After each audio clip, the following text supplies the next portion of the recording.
సర్కార్ చేసిన భూ గాయాన్ని మాన్పేందుకు కూటమి సర్కార్ నానా తంటాలు పడుతుంది. వేల కొద్ది వస్తున్న ఫిర్యాదులను పరిష్కరించడం ఎలాగూ తెలియక తలపట్టుకుంటుంది.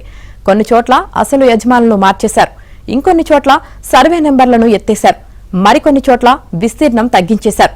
ఇది వైఎస్ జగన్ హయాంలో జరిగిన తంతు. తప్పులు చేసింది రెవెన్యూ సిబ్బంది, శిక్ష అనుభవిస్తుంది రైతులు. సమస్య పరిష్కరించాల్సిన సర్వే, రెవెన్యూ శాఖలు 7 నెలలు గడిచినా మీనమేషాలు లెక్కిస్తున్నాయి.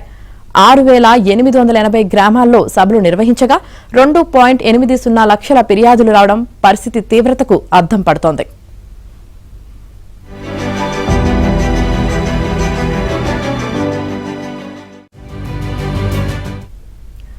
వందేళ్ల తర్వాత రీసర్వే చేస్తున్నామని గొప్పగా చెప్పారు.